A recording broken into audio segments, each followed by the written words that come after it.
Good afternoon. We'd like to welcome everybody. Thank you for coming. As President of Loch CRG, I'd like to introduce our invited guests.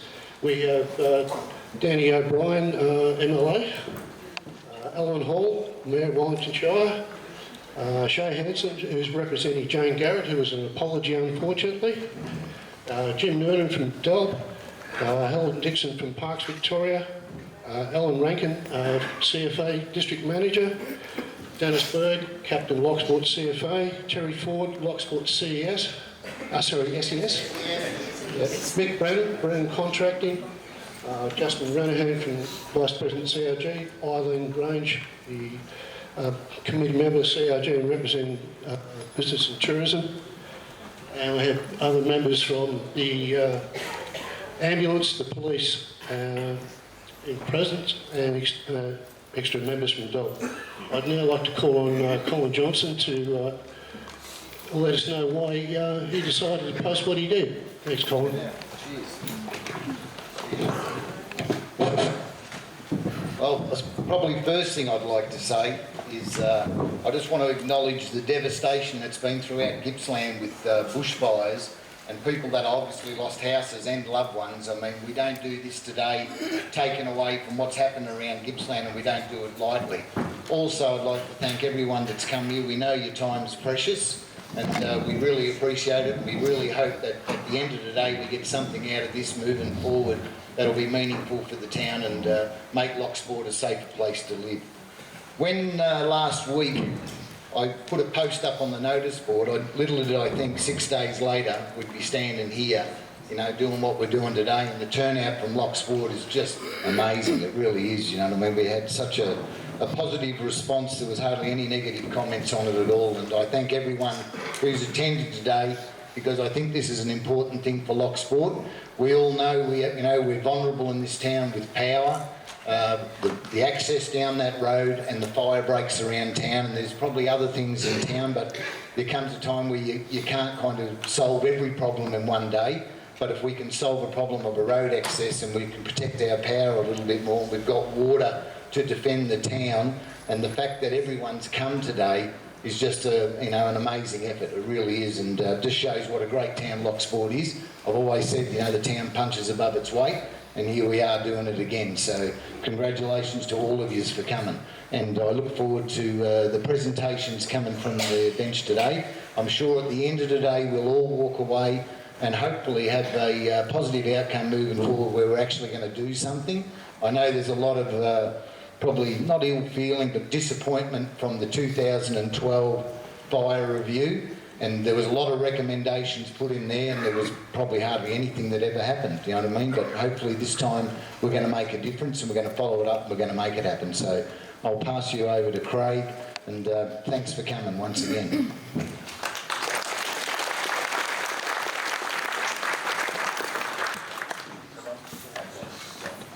Hello. Yeah, push it all the way up, Craig. Thank you, folk. Repeating Colin's welcome. I'd also like to just quickly let you know what the proposed agenda is so that you know what to expect.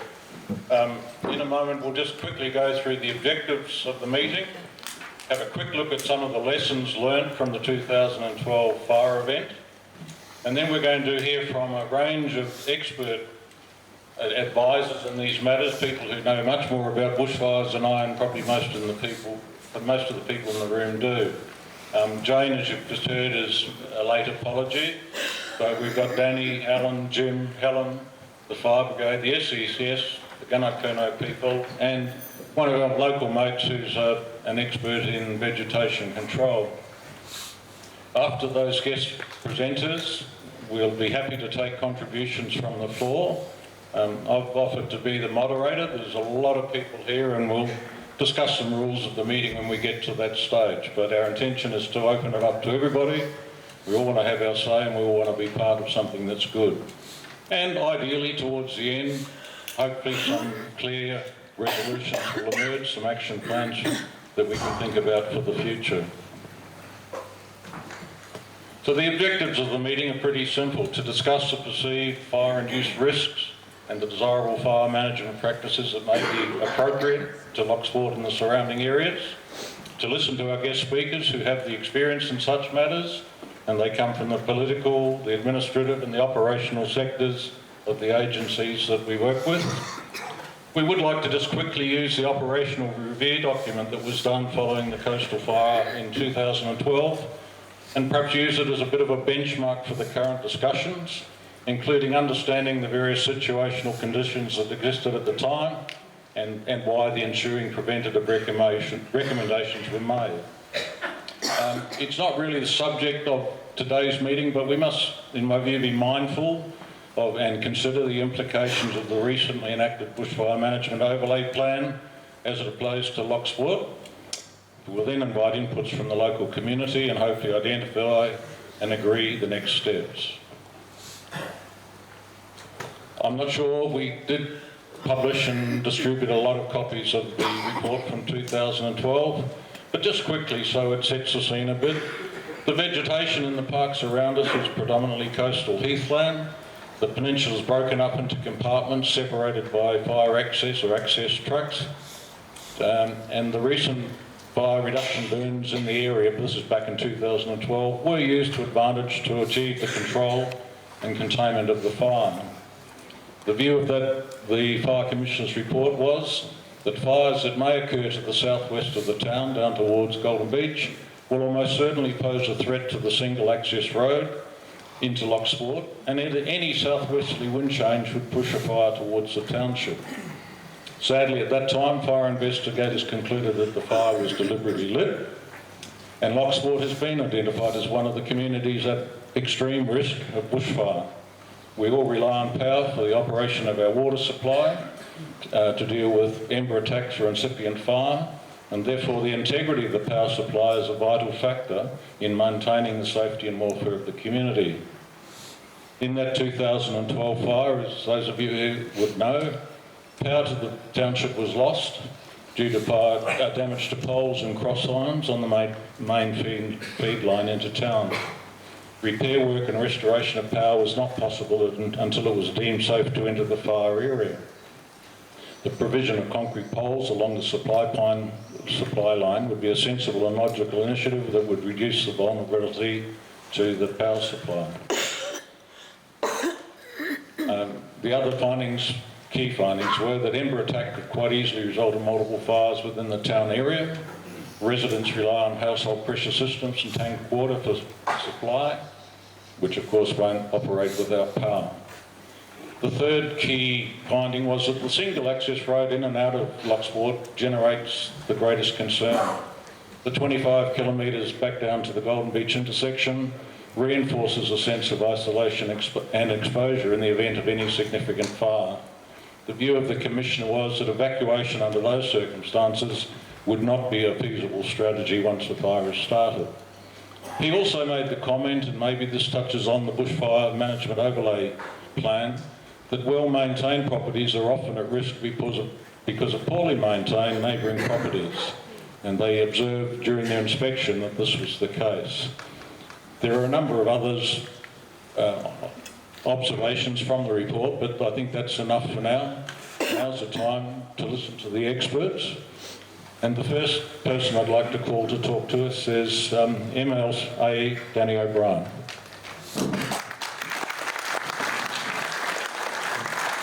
Thanks, Craig. I don't think I've ever been referred to as an expert before, and I'm certainly not when it comes to this. Thank you all for coming. It's a bit overwhelming, the crowd we've got, but it just shows, as Colin said, the care and the community spirit that there is in this community. I am really here to listen, so I won't talk for very long, but I've been doing that for the time that I've been a Member of Parliament here and elsewhere, and indeed back in April when I had my previous mobile office visit here, I met with Craig and Red, and I think Barry might have been here as well, and on this and a few other issues, but also met with Eileen and Matt at the Business and Tourism Association, and the issue at that stage was concerned about the road, particularly roofs and visibility with the side of the road. So I had written to the Minister for Roads at that time seeking additional clearance to be done regularly of the roadside as one issue, not directly related to fire, but obviously does have implications if there is a fire as well. Secondly, back in December, I got contact from a member of the community here who was concerned about exactly what Col put up on Facebook the other day. So I've actually written already to the Minister for Environment and the Minister for Emergency Services about fire safety, particularly with respect to the National Park adjacent to Loch Sport. So I'm yet to get a response to those letters, but suffice to say it means that it's already on the agenda of the government, and hopefully they're starting to look at that issue. This is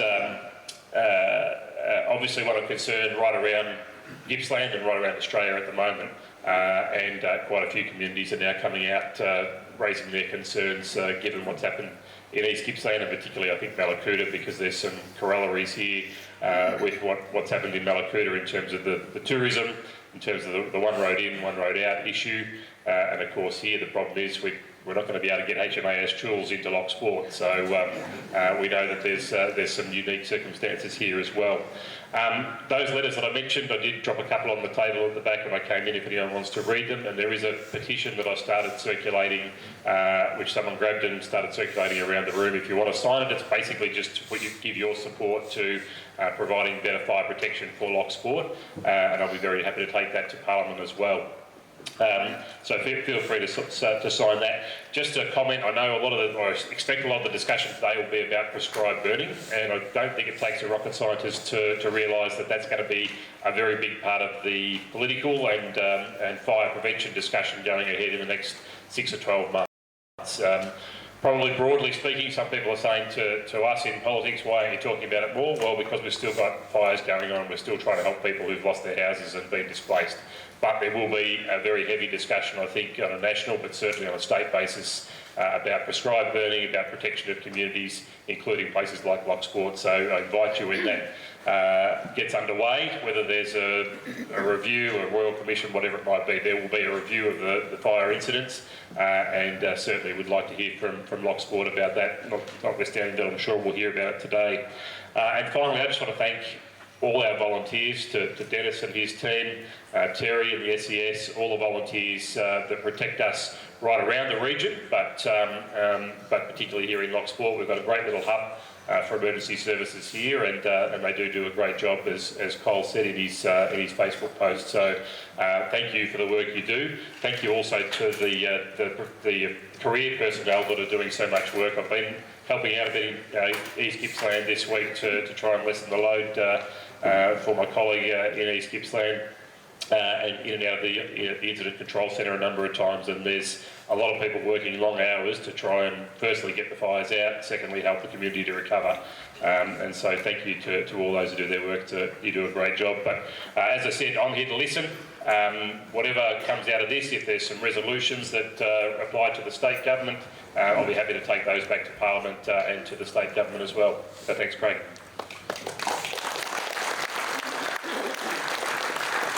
Thank you, Danny, much appreciated. Because we've got a fair bit to get through, I'd like to keep it moving. So without further ado, I'd like to introduce Alan Hall, the Mayor of the Shire. Oh, come on, you can do better than that. So look, thanks for the opportunity to speak today.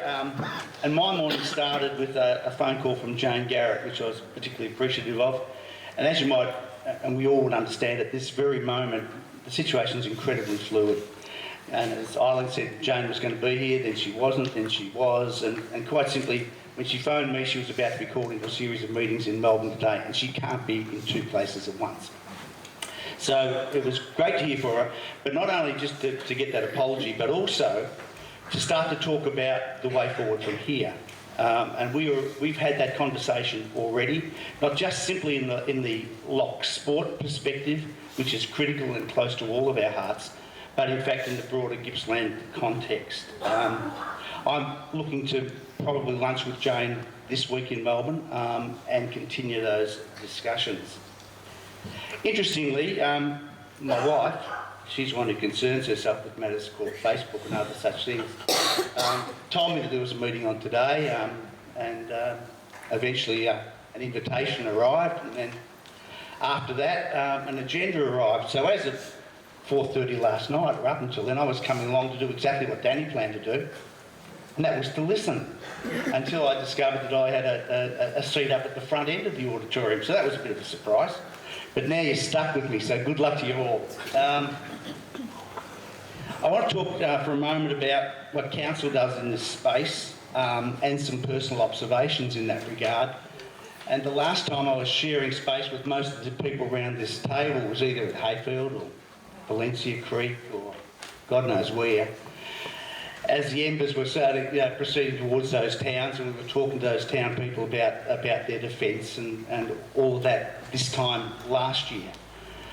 And I'll give you a personal aside about this time last year as well. This time last year or thereabouts, there was a group of us gathered at Bryagalong for a funding announcement for the McAllister Irrigation District. We were all in a shearing shed and all being good mates. We were in our Akubras and R.M. Williams boots and talking a whole lot of stuff that probably none of us understood.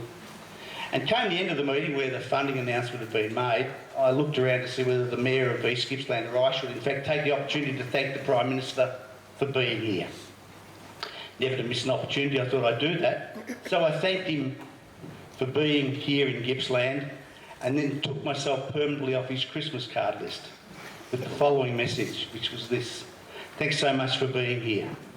But quite simply, I don't want to see you in 12 months' time as this country limps from one crisis to another. Between now and then, we need a strategic direction. As I said, no Christmas cards for me. Let's deal with the stuff which is important. It's all important. But our relationship with all of the emergency service providers is not just today, and it's not just during fire events, but it's ongoing. We have a really strong relationship with them as we play our part when emergencies unfold. Our role predominantly during this issue is that we run, among other things, the Municipal Fire Prevention Program, which includes private property inspections, fire prevention notices, infringement notices, and all those things which target the fire ground fuels, grasses and undergrowth, not trees. And the inspection program starts annually, the day after Melbourne Cup, and it always begins in Loch. And we've had, in more recent times, we've had higher levels of compliance with that program. And importantly, last year, or this current season, we changed our green waste disposal program, and that was incredibly well received here, and we'll look to see the learnings from that and see what else we can develop. In regard to the roads, Regional Roads Victoria is responsible for the main road in and out.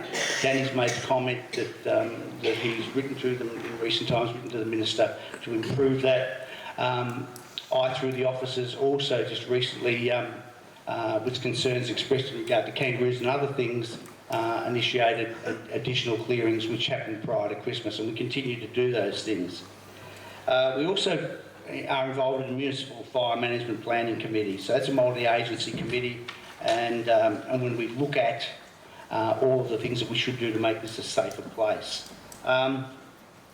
In regard to Council's annual fire road slashing, we've been embarking on a new program in addition to our some $800,000 program across the Shire, which is basically around road safety, but we are looking at other initiatives, and we're undertaking some work in that space already. And here on the ground at Loch Sport, our parks team in particular apply appropriate vegetation and hazard reduction in the council-owned and managed properties, and you're probably aware that goes on most of the time. Now, I've got probably some personal observations and taking my mayor's hat off for a moment that I'd like to make. When we do something, I'm always fascinated to know what the outcomes will be, what the outcomes are that we want, and I know in this context the outcomes that we want is a safer and more viable Loch Sport. Those two things need to be done hand in hand to make sure that we in fact increase our safety. But Risk Management 101 says to me, when you look to attack one risk, do no harm in other places. And I think that becomes a really important thing around the way we develop, where we go forward from here, how we in fact get the improvements that we need, but recognise that when we were covered in smoke, as was Melbourne, people voted with their feet in droves. They left here like there was no coming back.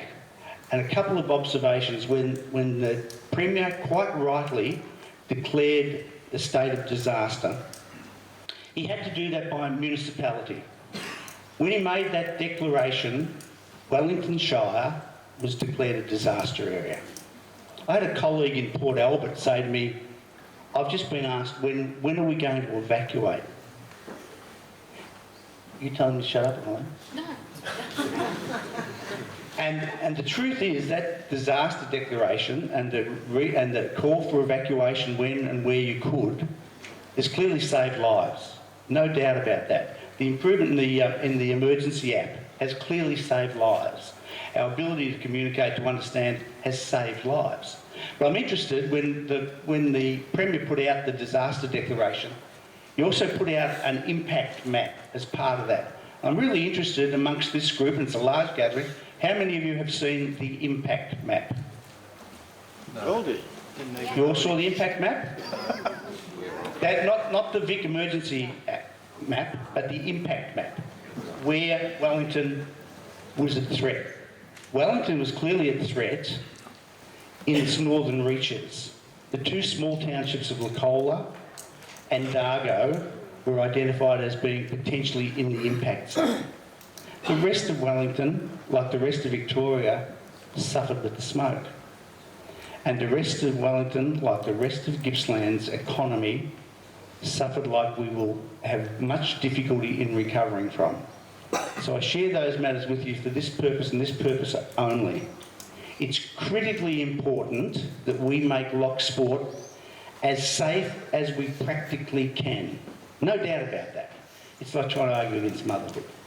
But secondly, in getting to that position, it's appropriate that we manage the public relations, the comms and every other aspect of this so that the message that we deliver does no other harm.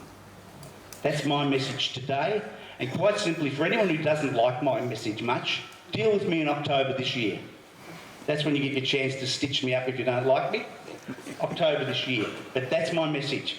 We need to make this place as habitable and as safe as it can be under all practical terms. And let's take the learnings out of this terrible, terrible disaster. It's not a marketing exercise. It's not about saying, you know, we've got boots on the ground when we should have had on the ground 6 months ago. None of that's important. What's important is we take the learning from this and apply it. Mallacoota will in fact be part of our solution. What happened at Mallacoota will determine what happens for our other small communities. Let's leverage, let's be informed, and let's take the advantage where we can get it. But let's not bury ourselves at the same time. That's me done.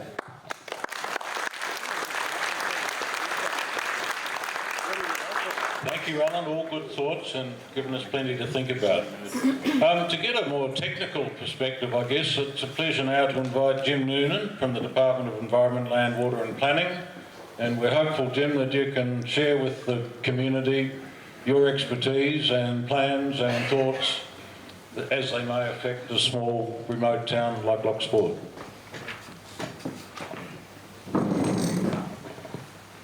Okay. Before we start, I just want to acknowledge the traditional owners of the land we're meeting on today, the Gunai people. And I just want to pay our acknowledgement to their elders, past, present, emerging, and welcome any Aboriginal people who might be here today. So as was introduced, I look after the Plan Burn program, or what we call the fuel management program for the McAllis district, which is the Wellington Shire footprint. Could you speak up? We can't hear you. I forget that yeah, okay, we'll do. So that's part of my role, which is to, and obviously here today we talk about Loch Sport.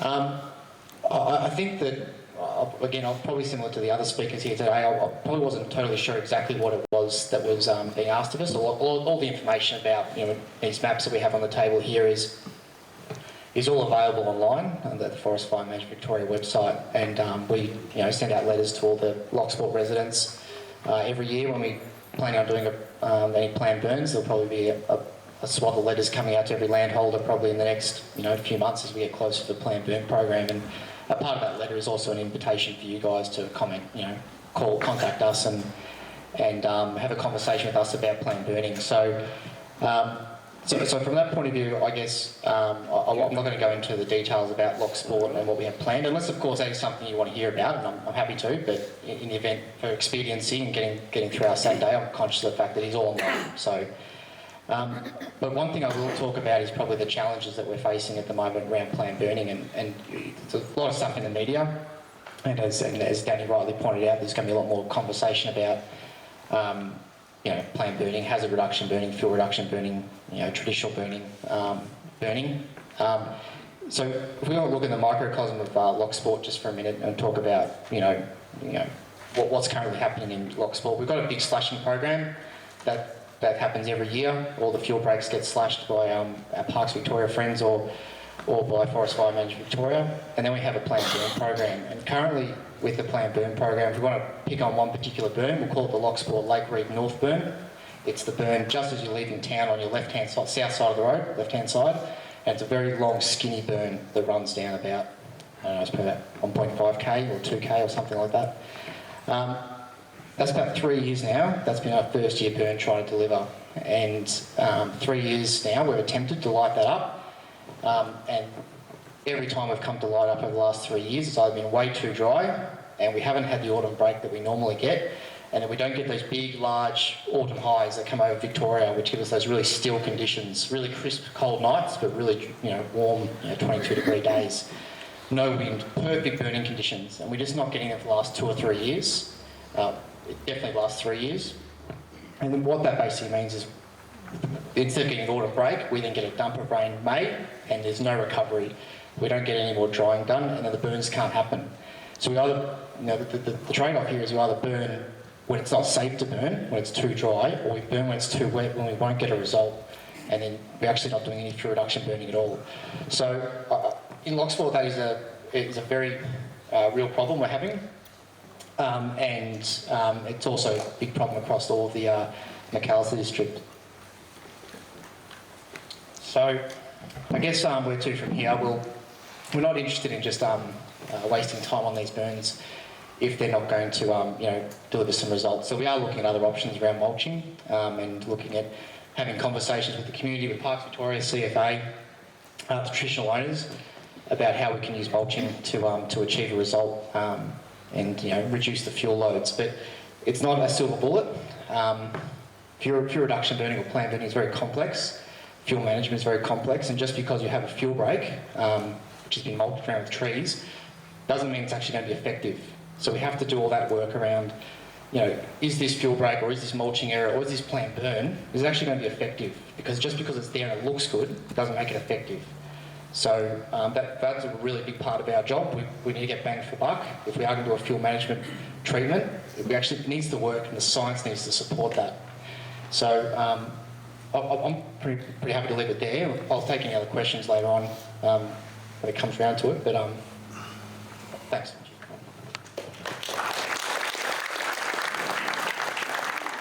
Thanks, Jim, and I think you can rest assured that you're going to get a few questions right up in that area of interest when we come to the open forum.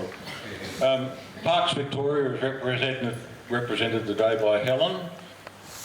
Here she is down here, and maybe to complement what Jim's just said, we pass this over to you, Helen. Thank you. Craig, could you just turn the volume up a bit? Quick down the back of Harley here. Huh?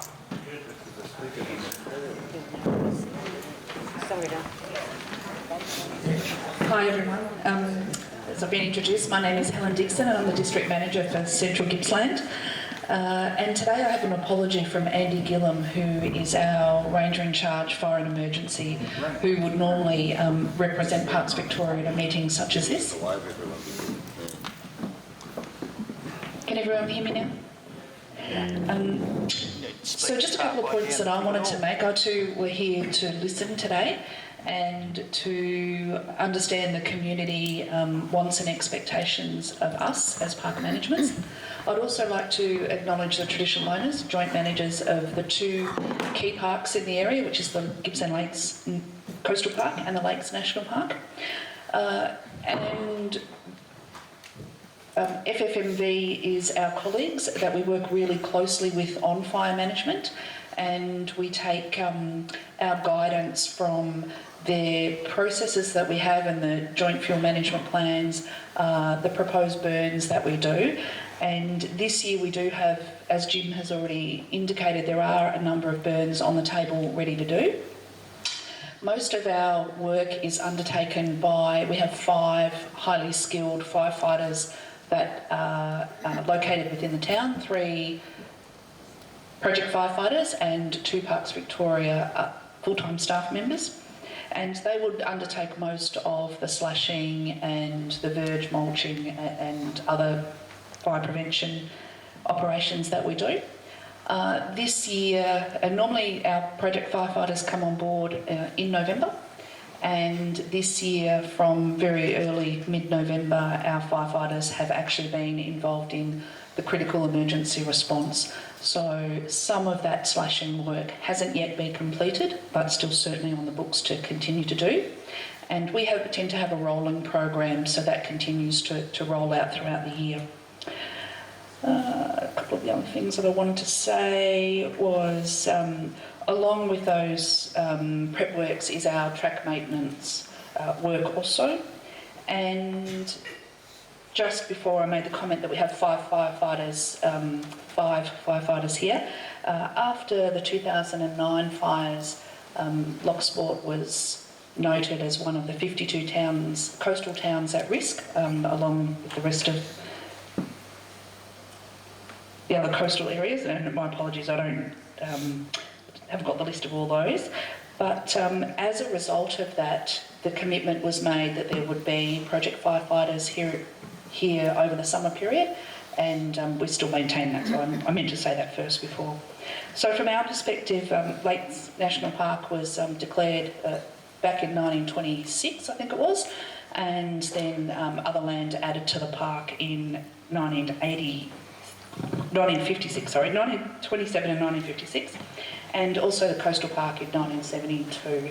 So they're really significant areas from a conservation perspective, and that's one of the draw cards that a lot of tourists have to this area of the world. Those 2 parks are really significant from a conservation perspective, and as well as internationally significant for its migratory wading birds. So we want to do everything that we can to protect that, and those really significant values. And I'm sure that a lot of you live here because of those beautiful values. So we want to do that, but we also want to work really closely with our FFMV colleagues to make sure that we're managing that country well, and that we are doing the best that we can in terms of our plan burning and plan preparation. So no doubt there'll be questions later on. And thank you, that's all I have to say.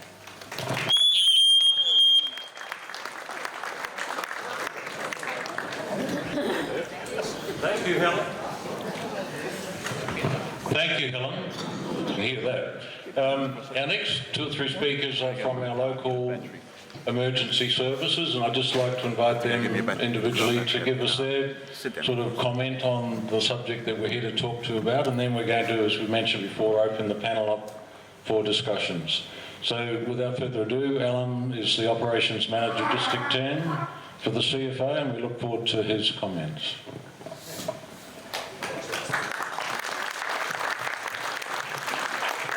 Thanks, and I'll get away from that speaker, otherwise we'll pierce more eardrums. Look, like a couple of others have already spoken, we're coming to listen. We weren't aware of the agenda for today, so this is a bit of a winging it. CFA is responsible for the country area of Victoria, and that is private land.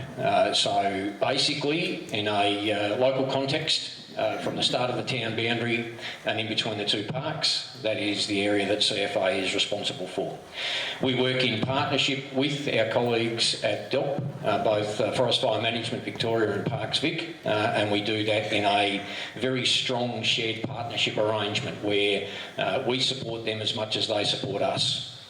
Irrespective of whether it's on private land or on public land. We have a very keen interest, obviously, in the issues that affect this community from the point of view of a single point of access and egress. We have the same concerns over the issue of a power line easement that runs alongside the road, and what does that mean for us? We have some plans that have been in place now for a number of years. Those plans are already being reviewed, and Dennis and his team have already undertaken some work and provided some initial information back to us to bring up to date our plan, and we will be looking to capitalise on the lessons that we can learn from what has occurred in East Gippsland to make those plans stronger, more robust, but ultimately it's about a partnership. We can only do so much. DELP, Parks, Forest Fire Management can only do so much. The community also has to accept that it has a role to play in an effective partnership that collectively gives us the best possible outcomes to give us a reasonable chance of success. I'm not going to stand here and give you a 100% guarantee that on every occasion when there's a fire that we're going to be able to do the best we can, because in this town we have 2 fire trucks. How many houses in Lochsport? 1,800. 1,800, righto. 2 fire trucks, 1,800 houses. Parks Vic and DELP have got 2 fire trucks. Right? Do the math. 4 fire trucks, 1,800 houses, who gets it? What's your plan? We got a plan. Have you got a plan? Yeah, stop it before it gets you. Yeah, that's part of it. But as we know, and as we've seen, you know, the amount of fire that's currently in the eastern Victorian landscape, it's about a shared partnership arrangement to make sure that we work as effectively as we can together before, during and after to get the best possible outcomes. So I'll leave it there, but as I said, our CFA's responsibility is the country area of Victoria, which is basically private land. Public land managed by DELP through Forest Fire Management Victoria and Parks Vic.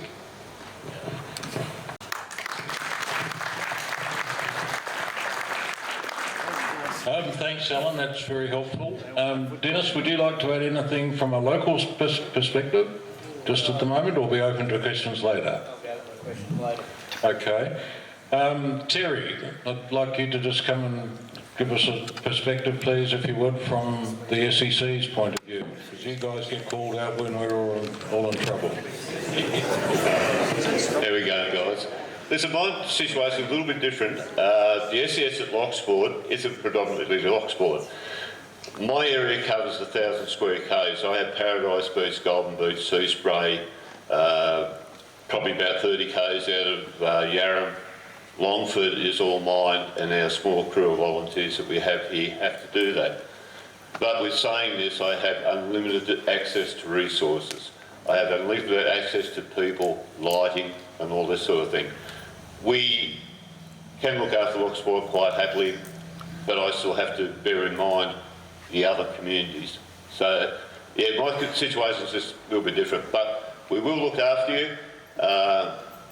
As I said, I have resource people, I can get people galore to come in, lighting, welfare, whatever, we can take care of, that's not a problem.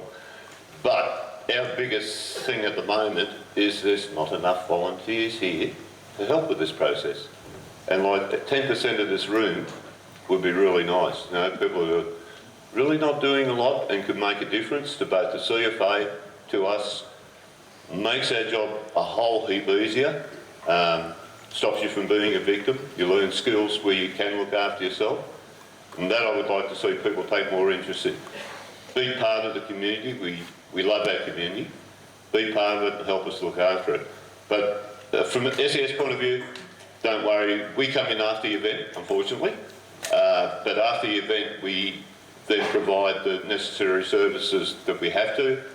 And I tell you, there is no shortage of members that would come here throughout the state to look after you as well.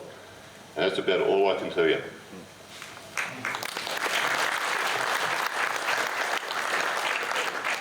Thanks, Terry. We were going to ask Mick Brennan from Brennan Contracting, but Mick, I might just recommend that we hold your bid, and I'm sure it's going to come up in the open forum when I'm sure we're going to talk about reduction burning is one option, but mulching, as just Jim has already mentioned, is another. So if you're happy to do that, we'll take that in the question time. Nicole, is Nicole Stevens? Oh, sorry, Nicole. I didn't see you come in.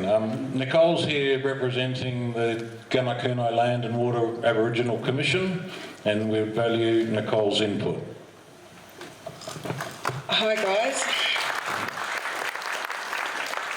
First, I'd like to give thanks to the traditional landowners. Do not take away from other risk reduction practices, but add Aboriginal knowledge and skills to the delivery approach. These traditional burns represent achievement to increase the participation of traditional owner groups in the management of country. Basically, we're working together with the DWELP and also Parks Victoria, bringing back the traditional burns in a cultural way. These are currently in discussion as well. You can all refer to it, it's online as well. And basically what it is us traditional landowners working in with those guys to try and basically not scorch the land, but basically for our culture. Sorry, my notes are all over the joint.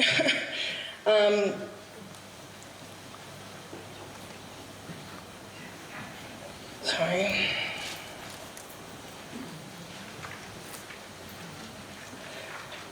CFA has also worked in with the traditional landowners on a limited number of burns on council management properties, and there was also a culturally informed burning in the state forests of Daja Wanga. The staff in partnership with the DWELP, however, significant institutional and policy barriers still need to be overcome to enable cultural traditional burning. In all institutional and country contexts, for example, where appropriate, traditional owners would like to participate in cultural burns under conditions of country which are considered by the traditional owners for other extremely low risk. Without the need of personal protective gear as well, that's how we do it. And basically that's it. Just letting you guys know that the ball is rolling, and hopefully it should come down here to the Tatalunga country. But at the moment they're out fighting fires and we can't give answers on that at the moment, so they're restoring country. And that's basically it.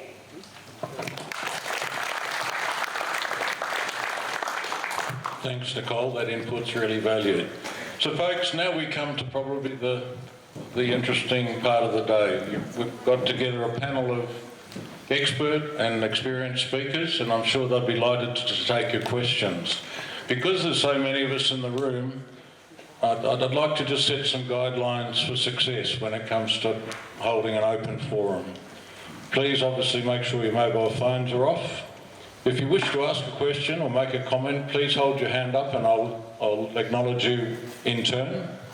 Once called, we've got roving microphones we'll bring to you so that everybody in the room can hear the question and the answer. If it is a question, please indicate who you'd like to address it to, and if making a comment, please keep it brief and on subject. Clearly it will be helpful if only one person is speaking at a time, and let's try and avoid any side discussions because that can become very frustrating for the meeting. And obviously, please respect all contributors' rights to have a say. I was prompted this morning just to find a quote that might be helpful in keeping us on track, and it was Henry Ford who once said, "Coming together is the beginning, keeping together is progress, and working together will lead to success." So, without further ado, I'd like to open the meeting up for input. Thank you. The gentleman with the paper in the air. That's on. My name's Colin Robson, the permanent resident. Is it viable to open up sections, this is to everybody, viable to open up sections, including along the roadside, to collect firewood?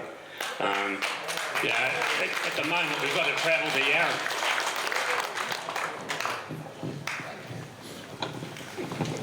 Speaker. I'm already half deaf, but I did hear that. Thanks for the question. As public servants, the simple answer is it's the Gippsland Lakes Coastal Park is managed under the National Parks Act, and under the National Parks Act there's no provision for firewood collection. So from a department, an agency point of view, we were only enforcing the legislation around that. So you don't see it as hazard reduction? Yeah, I think the short answer would probably be no with a but. When you talk about firewood collection, you look at a lot of the trees around this part of the world. It's mainly banksia, and a lot of there are some sort of eucalyptus species there, but generally speaking, the dominant species here is banksia, and doesn't really make good firewood. So it's not really. I'll maybe finish there, but I don't know the answer to that question off the top of my head, other than the fact that firewood collection is not something that we really see out in the bush as being something that really helps to reduce the fuel hazard.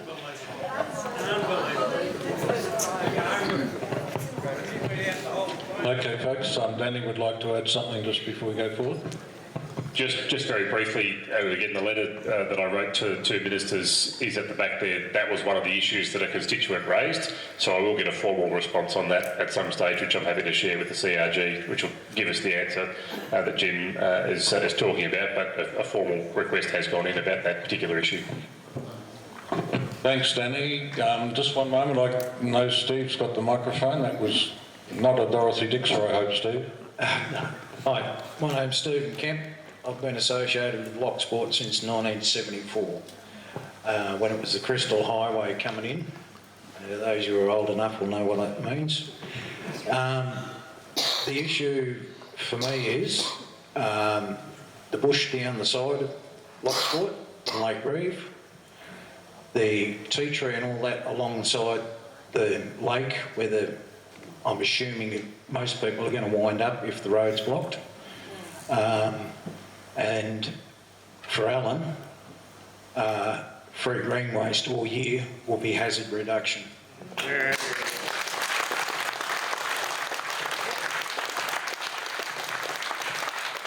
Thank you. Down in the back corner, and Ren's on his way with the microphones.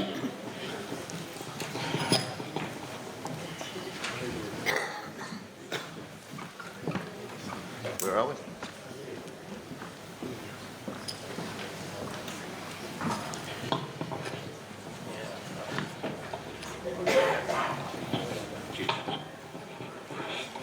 Thank you. Back when Loch Sport was shire of Rosedale, was it? Landowners used to get notices to clear, not just a token gesture of cleaning up the undergrowth, actually clear felling your block of tea tree for fire reduction. Why does this no longer occur?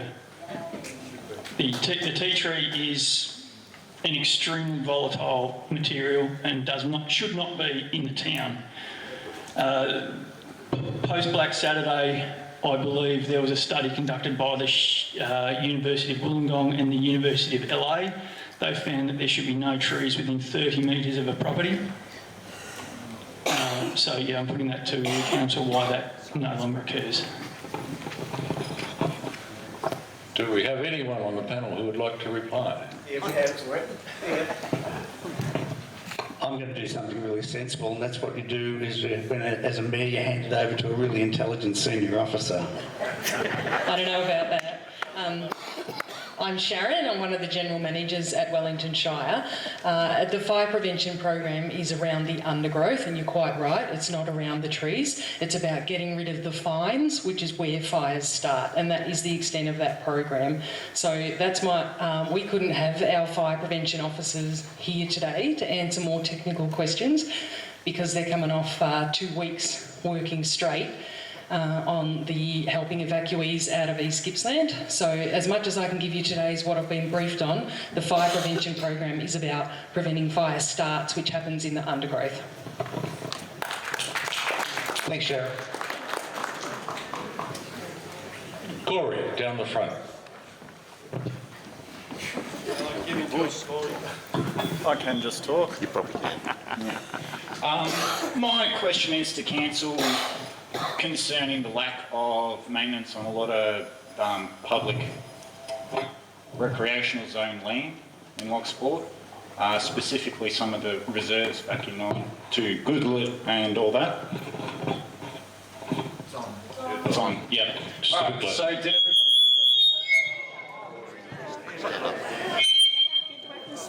Stand on the side, Corey. do it at the side? My question to... No, don't worry about it. My question to council was basically the maintenance of the public recreational zone land. Charles Street Reserve, the golf club, the foreshore, everything's kept really clean. We're as clean as the volunteers that slash Charles Street Reserve and that can keep it. When I was a kid, there were so many more walkways and stuff between streets that were accessible.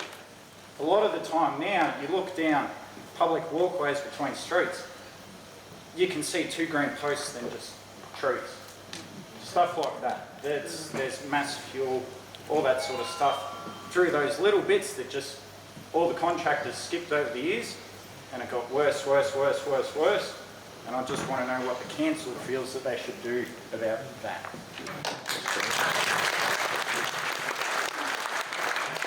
Well, without deferring to Sharon again for some technical advice, my first answer is quite simply take that right now on notice and we'll have a serious look at it and see and thank you for the acknowledgement of what we're doing well. Clearly, you make the point about the Charles Street Reserve and other things which are all managed by committees of management, and let me acknowledge the value that the volunteers and the members of those committees of management do. There are other areas which are also managed by committees of management around, for example, the Lake Street foreshore. There's a foreshore committee of management there as well, and everyone does an outstanding job. In regard to the points that you make, I'm more than happy to take that on notice, that we have a good look at where that sits within our maintenance program around town, but thanks for the acknowledgement that we do some stuff well. Sharon, do you want to add anything? Thanks, Mayor. So the Township Hazard Reduction Program is on schedule. It's actually ahead of schedule. It starts every year in Loch Sport. So what happens is, for people who may not know, there's an inspection, first round of inspections happens by our parks team, who take their job very seriously, and they then undertake slashing. They make their plan every year based on how dry the vegetation is, and they do their slashing in relation to what they find at their first inspection. And the first inspections of the year, same with the private properties, municipal fire prevention program inspections, they start in Loch Sport.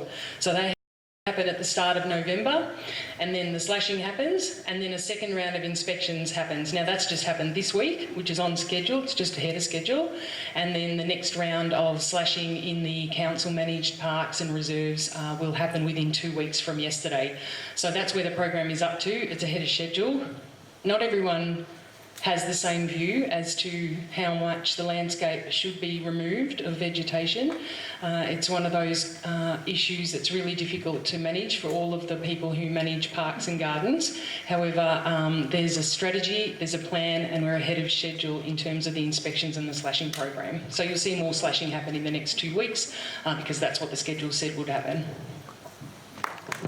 Thanks, Sharon. Can I just add, in regard to it, that not all of those tracks are necessarily in council-managed areas as well. So there's clearly 12 managed lands adjacent to the town. I'm sure that they, like us, have heard the concerns which have been raised. Thank you, Alan and Sharon. First one was right down the back, Ren, to your right. No, we've gone to the left. Come back to you next. I just want to add to Corey's comment. I've been with the community garden for 3 years. We have a walkway opposite Mary Street and that is covered, and that has not once been touched by the council. We have been asking to clean it and we don't get any response. We'll pass that on to our parks team. I've heard that before. Sharon is, sorry, Alan. As Sharon said, we'll pass that on. One would assume that that was on the basis of lodging a car.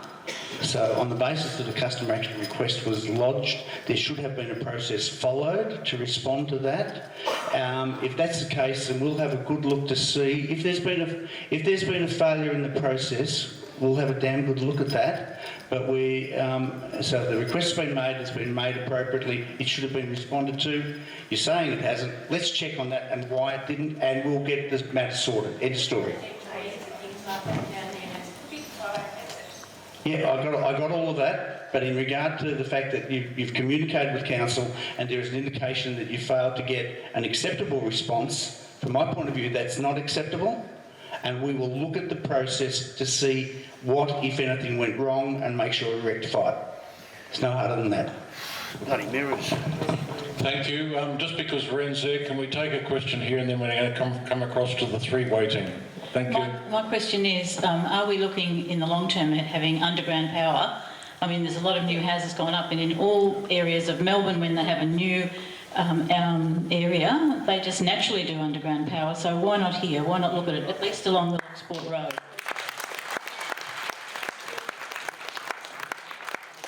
Alan's going to in the gun again. It's not mine, it's an AusNet question. You're right that in regard to Melbourne, when they in fact put in a new subdivision, that's a brand new subdivision, they provide a whole range of new facilities as part of the developer's contribution. There are no new subdivisions being planned for Lochsport. Lochsport, in fact, is completed in that sense that all of the blocks that are available right now. So there's no new subdivision. I'd be very surprised, and not that I don't think it's a good idea, but I'd be very surprised if SPISnet would give it any serious consideration. But it's not ours. I'm sure that the outcome of this meeting, someone will pass it on. Thank you. Ren, just sorry. Bob, and then we're going immediately to the Right, actually my name's Bob. Debris the road coming in and out of Lochsport. What are the chances of putting up a fence on either side to keep the wildlife from coming onto the road? As I do on the Caller Freeway.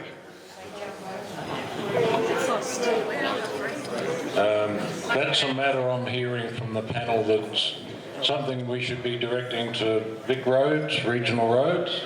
Danny, can I have a chat? Yeah, look, the feedback at this meeting's been fantastic so far. Thank you. Look, it's something I can take up. I think the cost versus reward and whether you can actually do it would be probably the question I'd raise. It's from Longford to here, 50 k's. What is it, 25 to the turnoff? That's a very expensive bit of gear, but it's not beyond the realms, but something I'm happy to take up with Regional Roads Victoria. I might just, if I may, Craig, the question about undergrounding. I'm also happy to take that up with the state government. There's been a lot of work and a lot of money that we're all paying as electricity customers for, someone might remind me what they're called, RefCals, that have been introduced in the power line since Black Saturday, and that project has been about basically putting safety switches on power lines, so when bark or trees or whatever falls on them, they don't cause a fire straight away. But that's been very problematic as well. I do know, though, if people remember the Basslink debate when it was going through from Woodside area, it was deemed either not feasible or not technically possible to put that cable underground. There's a new cable being planned from Tasmania, and they are intending to put it underground. So the technology's changed. It's possible, but again, it'll come back to cost versus risk. So, but I'm happy to take up that question as well with the state government. Thank you. got it. Sorry. I work in the ambulance service here, so I probably travel in and out a bit more than most. When I first came down here 18 years ago, the side of the road was burnt back about 30 metres and you could see everything. In 2017, we couldn't see. The grass was 4 foot high along the side of the road, and it took me 4 weeks to get Vic Roads to acknowledge that it belonged to them. And they came down and cut the sides of the road. That was in July 17. They came back and cut it this year in December 19. Now, we need the sides of the roads cut. When I smacked my car, they said to me it was my fault that I hit the kangaroo, but it came out behind a bush that could have been cut down. Yeah. Now, there's 2 areas I think we need to adjust here. We talk about it all the time and backburn firing and moving this and moving that, but for the safety of the people here, we need to put a fire break out the road, and we need to move the road, move the sides back so that there's a fire break there, because my wife asked me how we would get out of town if the fire came in here, and I said by boat, and she said, what, you and the other 800? Yep. Now, I really think that's the area we've got to concentrate on first. We need to make it safe so that we can get out of town if there's an issue.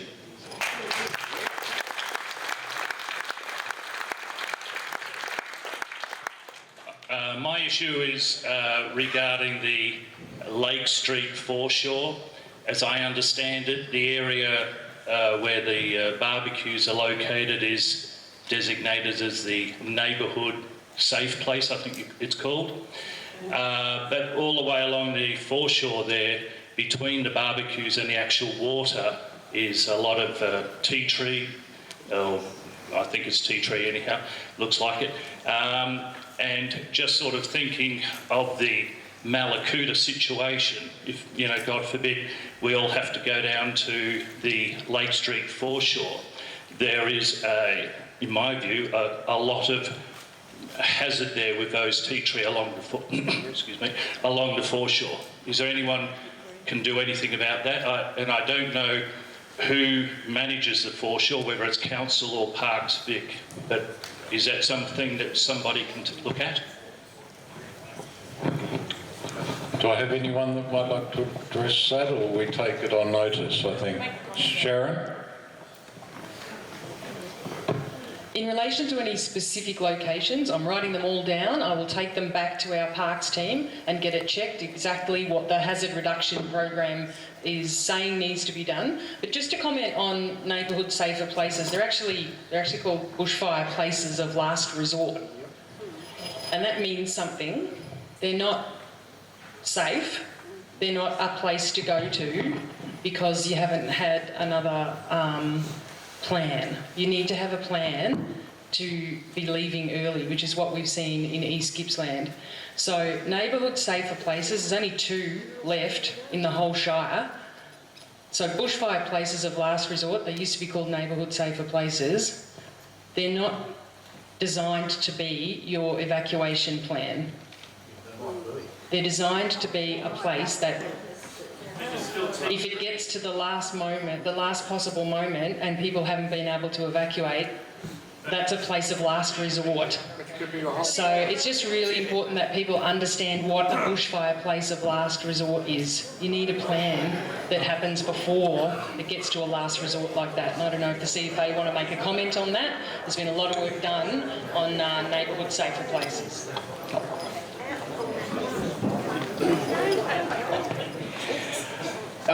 What Sharon's just indicated is absolutely correct. It's a place of last resort. The issue around the fuel management in the area of it, clearly that is something that can be looked at by others. But those neighbourhood safer places are audited and are signed off by both local government and by CFA as meeting the criteria for a neighbourhood safer, for a bushfire place of last resort. Now, the point's been made absolutely perfectly by Sharon, and that is that if you don't have a plan and your plan is to go down there, then chances are it's not going to end well. So we, as emergency management agencies, put a significant amount of information into the public space in order to give you, as members of the community, the opportunity to consider that information and how that relates to your own personal circumstances and what you're going to do with that information. you have to have a plan. You have to know what it is that you're going to do on any given day when the fire danger goes up. We can only do so much. We're not going to be at every place to protect everybody. Dennis and his team, 2 fire trucks. Parks Vic, Forest Fire Management, 2 fire trucks. As Terry said, yeah, we can get other resources to come in, but it's time and space. So we will continue to do our absolute best. You can be assured of that. But we need you to work with us as emergency management agencies. We need you to work with us from the point of view of we work with local government as well, because it's about the strength of the partnership. Together, we can do the best we can to try and give us the best chance of success. But if the expectation is that it's somebody else's responsibility to fix it, then I would have to be honest with you and tell you that we might not be able to fix it for everybody. We'll do our very best, but we might not be able to satisfy everybody's expectation. Thank you. The microphone's currently up the back, and then it's going to head down to the... Is it on? Right here. My name is Taro Clements, and I've been involved with Loch Sport ever since I was born. My family came down here in the 1960s, so I have a big passion for the place and what needs to happen. Now, I have a number of concerns. Some of them have already been touched on, but one in relation to underground power in the township.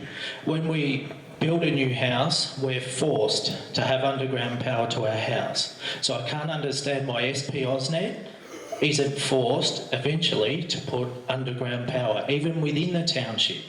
And as they're replacing poles, if they say, look, this cost us too much, well, why are we putting poles in that are wooden? Why don't we put in a concrete one? At least, you know, a step in the right direction. So power's a big concern for me, especially as we rely on it for water and sewerage, so it's a unique problem for us. Also, I'm really concerned about the amount of overgrowth not only on private land but also on parkland, which we've previously touched on. But what hasn't been said, I feel the frustrations of one of the SES members who mentioned a property on Mary Street or Toorak Avenue. That isn't an isolated incident. It's actually across town in a lot of spots, particularly on the back section of town. And I think we need to have more stringent fire notices, people inspecting every property, because I know plenty of places that I've actually complained about to council. Although I know they do, do the best, we need more to be done down here in the way of fire prevention. There was a property that was close to mine that had overgrowth, it had dead tea tree stumps, dry stuff. Took 3 years before it was cleaned, and I spoke to the owners who eventually did sell it, and they never once received a fire prevention notice. So this is a systematic failure in Loch Sport, and I'm sure a lot of people feel the same way. We need to work proactively to get this town cleaned up in the inside boundaries, on the outside perimeters, and at least make tracks in the right direction. We know, obviously, we're going to have hurdles financing, whether it is, the power companies, whether it is Wellington's constraints with finances, but at least if we can move in the right direction to get the town on track so we're all safe. Thank you. Thank you. Ren's going to come forward now. We've got 3 questions here. We're coming to. So we start.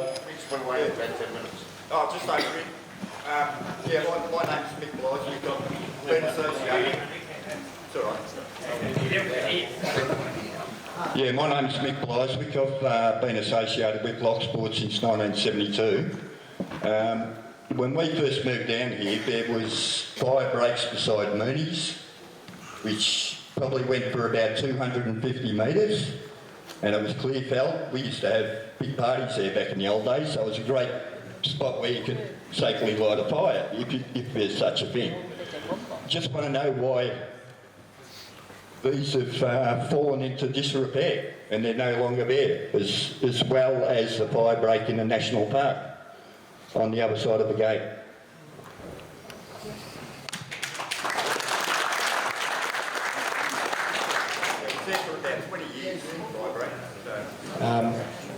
In terms of the National Park break, I can't answer that. I'd have to find more information and perhaps get your details after this and get back to you.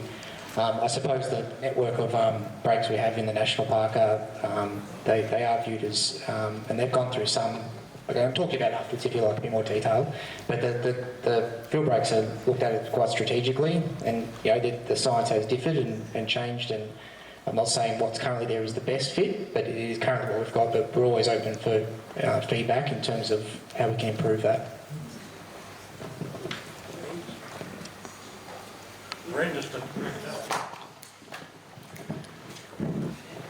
Afternoon, I'm Kevin Luttrell. I'm a permanent resident here in Lochsport, and there's been talk this afternoon of the foreshore being, or the Lions Park foreshore being a place of last resort.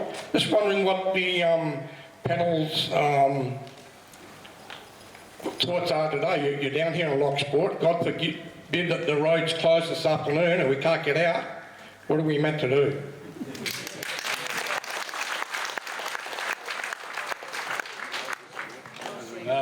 Kevin, I'm not sure, and I don't want to preempt or negate your question, but that's one we've probably got to take on notice. I think Jim's already given an answer that it's I'm happy to take a better answer. I'm looking for help. Obviously it needs to be upgraded, so it is a safe place. We're stuck. Well, okay, let us take that one on notice and see if we can wrap it up in the conclusions. Too hard, ain't it? Alan, Lester?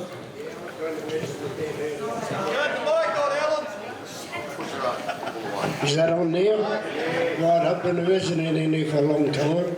Been coming down on holidays for umpteen years. When we first came down here, we were up in the caravan park. You could drive from the caravan park. We ran through all the tracks, right down as far as Seacombe. Those tracks now are no longer there.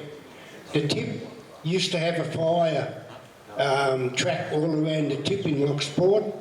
So then if fire was there, the fire trucks to get around to control it. The exit gate at the fire at the tip now is non-accessible. You can't even get it undone because of the growth. We need to have all this back into it. Getting back to the green waste, when it was the Shire of Wellington, you could drive into the Lochsport tip, and as you go in on the right-hand side, they used to have that all cleared. And you could put your green waste in there any day of the week you wanted, and then probably once or twice a year, the CFO would go in and burn it off. We need to get those fire tracks put back in around the town. There was too far apart from when you look at, say, track 10 to track 9. It's too vast of area. We need to have that road put across the back of it and put those sections into blocks to save this town. Thank you.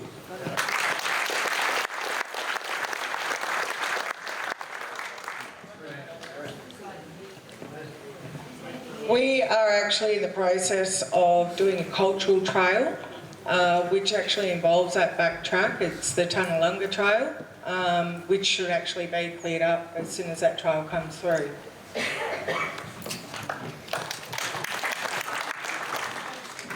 Hi, I've been a resident for Lochsport for a long time.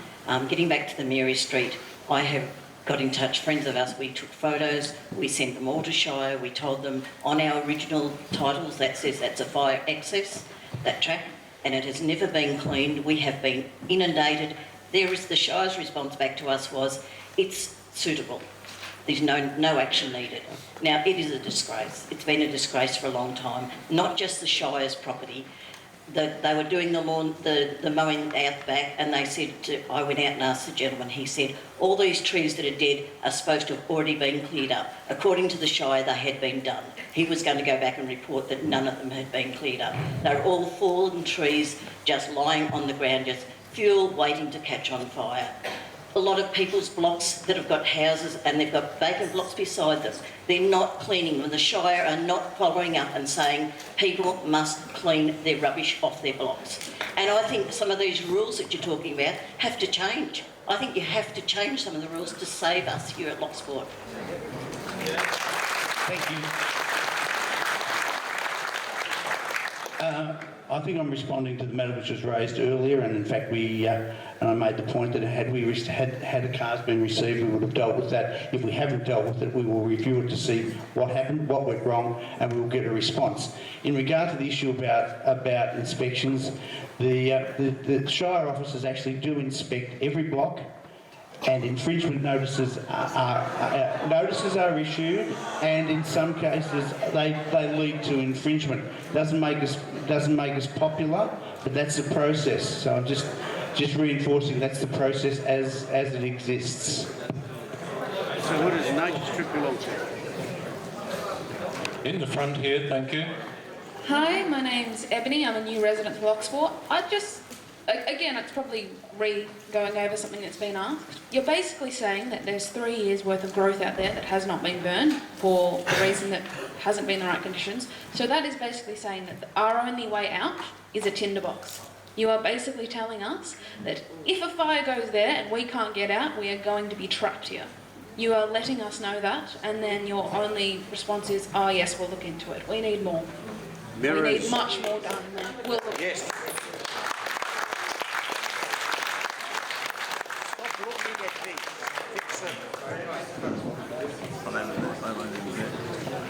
Thanks. Thanks for the question. So,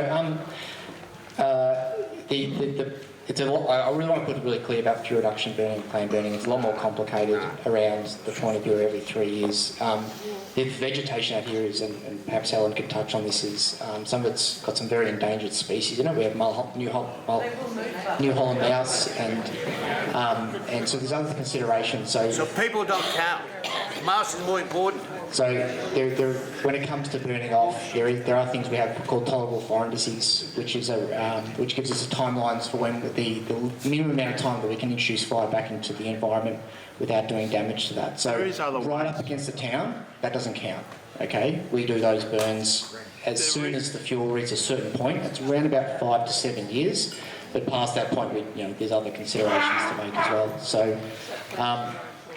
In terms of saying we'll get to it, absolutely we'll get to it. It's a high priority for us. The Lochsport burn, again, we'll pick on Lochsport Lake Reeve North, which has been really challenging the last few years. We're basically starting the conversation literally, probably the next couple of months to talk with, Parks Victoria, traditional owners who joint manage the land, CFA, and ultimately to the community, talk about other options like mechanical treatment. So it's not something we just shove under the desk. We're very conscious of the fact that this is, these are critical burns we need to deliver, and if we can't burn them, we need to start looking at other options.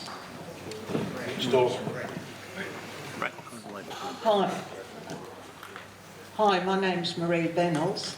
I'm just wondering, a few years back, we've been here for about 19 years. A few years back, my son came down to the block we had in Carroll Street, and he built a fire on the ground, and when they were finished for the weekend, he hosed it right down. About 4 days later, combustion caused a fire, nearly burnt our shed and everything down. And now I'm really worried about the way that the undergrowth and the environment is, and so volatile with the fires. There are people having campfires, and it worries me to death if the sparks and that fly into the tea trees and all that. We're going to be in a lot of trouble too. So is there any way, when we've got weather like this, that there's not to be any campfires at all until the environment changes again? Okay, June, would you answer that?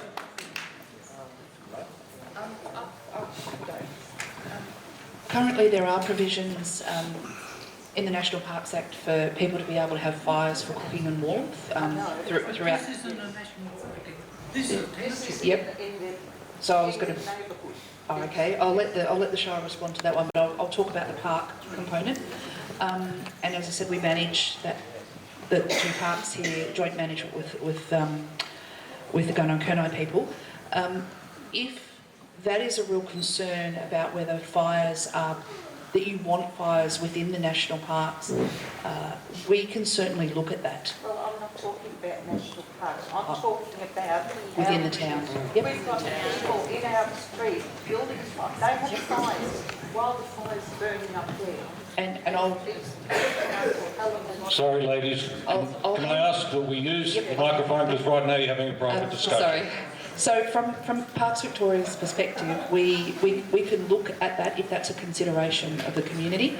I will also let you know, and I'm sure the CFA will say the same thing, that just recently we had a total fire ban day. We had one of our staff out patrolling, and we still have people lighting fires on total fire ban days, regardless of the messages that we have, regardless of how much we actually are out there patrolling, and certainly FFMV do it, and I know that the CFA also do that, particularly along that coastal strip. But I will hand over to someone else to talk about fires within that actual township. Thanks, Helen. For those of you that have seen it, there is a brochure, Can I, Can't I, that the CFA puts out that does outline what people can and can't do during the declared fire danger period and also on days of total fire ban. And I'll just share it with you. So on a day of total fire ban, can I have a barbecue, light a campfire, light a fire for warmth or comfort? Bottom line basically is no. All right? All campfires, fires for warmth or personal comfort are banned during total fire ban days. Solid and liquid fuel barbecues and ovens, including hungies, are also banned during total fire ban days. There are some exclusions for electric barbecues in permanent structures, that sort of stuff. During the declared fire danger period, which we're currently in, can they have a barbecue, light a campfire or light a fire for warmth or comfort? No, unless, and there are certain conditions. Now, if those conditions are satisfied, then a person can have it, whether it's in the town boundary or down on the foreshore, if it's not public land. We would hope that everybody exercises a degree of common sense. However, we also understand that common sense is not all that common. And as a consequence, in an environment like this, we would hope that each resident, each visitor, takes into account the conditions that are around them. The point that you make that a fire was lit, was extinguished, and came back to life a number of days later is not uncommon. And when we've got extremely dry fuels, extremely dry ground, that is something that we obviously need to encourage people to be mindful of, and making sure that the campfire is, if it's allowed, that it is thoroughly extinguished. But again, I come back to the point, and that is that, to address the final part of your question around can we ban them whole, lock, stock and barrel? No, we can't. I know for argument's sake, in things like caravan parks, those sorts of tourist parks, those sorts of things, park management can say no fires. But in the broader community, unless council introduced a specific bylaw, and there is a bylaw in place that prohibits burning off, as in rubbish disposal by burning within town boundaries and the like, then regrettably, people will continue to have campfires. Ideally, though, they will be responsible and will be mindful of not only the local conditions, but take into account the potential impact should they not extinguish that properly. So I know Dennis and the crews here at Loch Sport have turned out on a number of occasions to people who have lit fires in the town boundaries. They've responded to those, they have attempted to extinguish those. During the fire danger period, on a number of occasions, the police have been called. We've not been popular, like others, for doing that, but we make no apology. If the fire is deemed to be illegal, outside of the provisions of the advice that's provided, then people are entitled to be prosecuted. I'd make no apology for that. If people want to be silly with their use of fire within the town boundary, then you invite a visit from Victoria Police. We make no apology for that, and we won't back away from it. So if people are irresponsible with their use of fire in town and we're called, then the instruction to Dennis and his crews is that Victoria Police is also to be advised during the fire danger period. We make no apology. And it's the same on public land as well. Thank you, Jim. A question over against the wall here. Thank you. My name's Jane Olkema. I've been coming down here since 1978. and I live in the Dandenong Ranges, so I'm well aware of fire issues and living with fire. I have a document on the phone which is put out by the Fire Services Commission of Victoria, an operational review from the Lochsport Coastal Fire Area, 27th of September 2012. I'd like to ask the relevant members of the panel, have they reviewed this and what have they implemented in regards to that review that they've suggested? For example, an emergency radio that's run by a generator, putting concrete poles up. Is there anything that has been looked at and reviewed by government or local services? Thank you.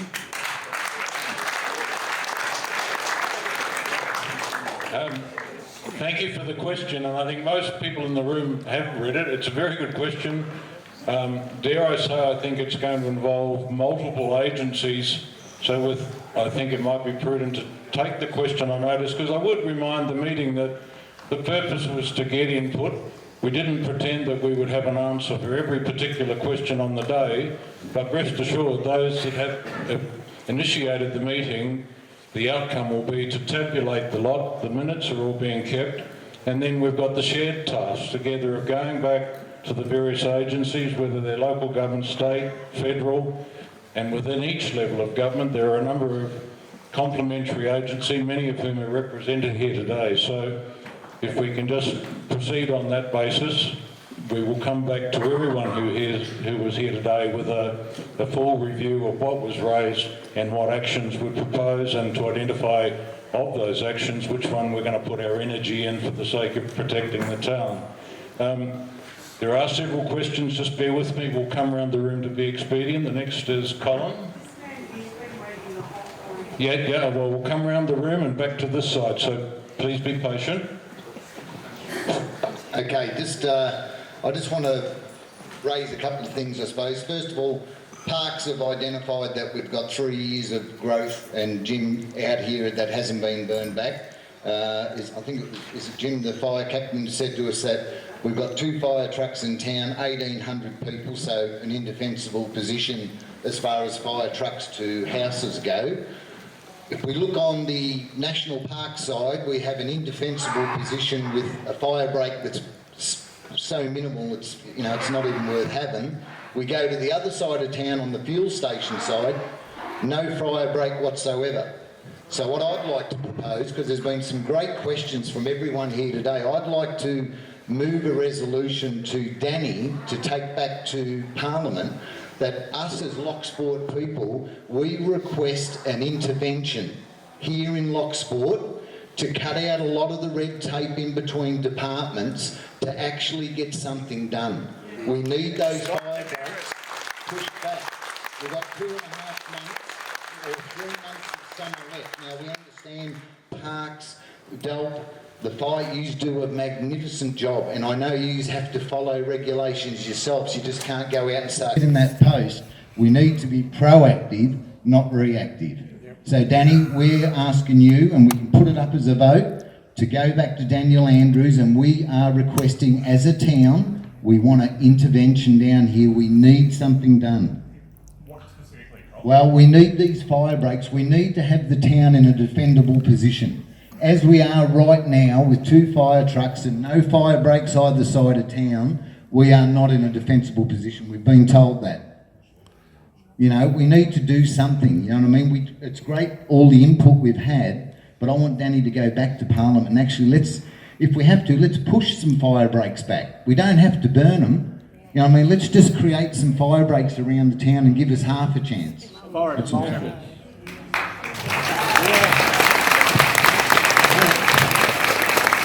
When the lady with the hand chair.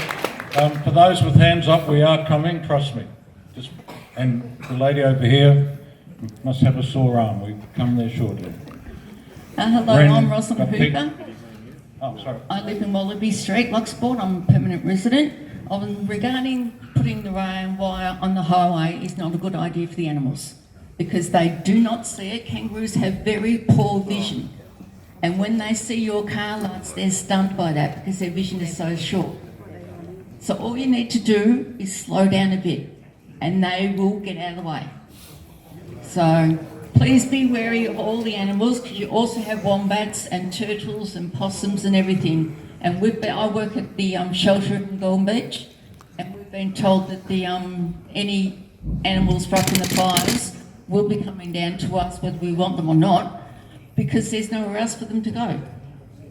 So if they start coming in here, I'm going to be asking everybody to give me a hand with them all. Okay, thank you for the question. Hi, we're new to Lochsport, only 4 years, but I thought coming here today will give me ideas of, I thought coming here I'd get ideas of what to do in case of a fire. You mentioned before, have your own plan, and it's only a place of last resort. If we can't get out of Lochsport, I thought there'd be people here that would tell us ideas of how we can have our own plan and what we should do in case of a fire. Sorry? Just hang on to him. Okay. Okay, I think that's another one we're going to have to take on notice, put it into the mill and come back in the minutes. These are all valuable questions. I think Jim wants to say something. I'm not going to answer your question because I think it's quite a big question. But one thing I can say is currently, 4 of us are all currently working in the incident management team at Hayfield, working on the Loch Dargo fires, and we'll be returning there after this to continue with the effort there. But one of the things we're finding is, look at Dargo, for example. It's a classic scenario where that is an incredibly isolated community, and we're currently in the planning at the moment. The rain last night was wonderful. We're currently in the planning leading up to last night for the Dargo Road to be cut. We knew it was going to happen. We'll start planning for it. And one of my senior managers raised the point of there's some really great things coming out of Dargo. We're learning a lot. We are actually the tourists when we go into those towns, because the Dargo residents know more about fire, they know more about what they're going to do, and they are isolated. At the moment, they've almost been cut off now on 2 of their 4 sides, and we're planning for them to be cut off from the other 2 as well.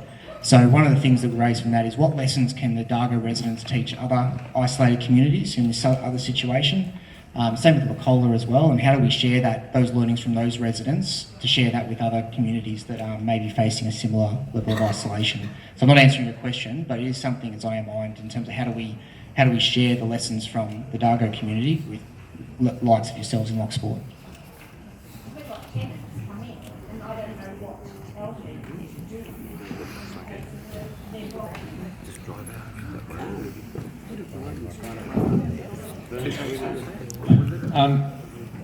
CFA has an abundance of information available both from the local fire station or online that can assist people to prepare their plan. If your plan is to wait for one of us to tell you what to do and when to do it, that plan is likely to be unsuccessful. We will, as emergency management agencies, put as much information into the community space as we possibly can. One of the state control priorities is the provision of community information, accurate, timely information that allows all of us as citizens to be able to take that information and then determine what we're going to do with it and when we're going to do it. So for some people, and I'm not going to ask who's got a fire plan, but for some people, their fire plan might be that on a day when the fire danger rating is very high for an area, their plan might be, you know what, we're going to sail for the day. We're not going to be in town. Some might have a plan that says, you know what, I'm comfortable with very high because my property has been prepared and I reckon I'm okay to stick it out. Some people might have a plan that says on a day where the fire danger rating is severe, that's the day we're going to sail. That's the day we're going to be somewhere else. And we're going to leave early because that's what all the messaging says. I'm not going to sit here and tell you that on any given day you need to do this, that or something else. What I am going to ask you is to inform yourself with as much information as you can to make a plan that works best for you. And that plan will be different for everyone in this room. Some people will go, you know what, I'm not going at all. I'm staying. Like the residents at Combined Bar the other day, an evacuate now order was issued. Australian Defence Force helicopter went up there to actually airlift those people out, and they said, thanks, but we're staying. That's their right. As it is yours. It's your right to stay, but it is also your right to have a plan that says, on any given day, in any given circumstance, this is what I am going to do in order to safeguard me, my family, whatever. If you've got tenants coming into a holiday house, that sort of stuff, then it's about making sure that you've got information available for them to be able to inform themselves of the risk in the town and what it is that they might consider doing. As you come into town, there is a fire danger rating sign there adjacent to the police station. If you come into town and you see that arrow is in the green, not a bad spot to be. You drive into town and you see that that arrow is in the orange, or worse, in the red, I would suggest to you that that might suggest for you a different level of response. I go back to the point I made earlier, and that is that all of this is about partnerships. If the expectation from us as emergency management agencies is that, no, we need the community to do this before we do that, that ain't going to work. We need to work hand in glove. We're not going to always meet every expectation that you put before us. We will continue to do our best. And nor will you deliver everything that we need you to do, but we need to work together in a partnership, and we need to find what it is that we're comfortable to accept. Some people want more prescribed burning, some people want less. Somewhere in there is a happy medium, and we've got to identify where is it and what's going to work for us, because not everybody will get everything that they want. So some of it's about compromise, but it's also about informing yourselves with as much information as you can. There's information available on websites, there's information available from the Parks Vic office, there's information available from the CFA station. It's not that it's not out there. You've just got to ask and it'll be available. You'll find it, even through the Shire site. I'd like to do what I said I would do. We've got two guys waiting up the back here, please, Ren.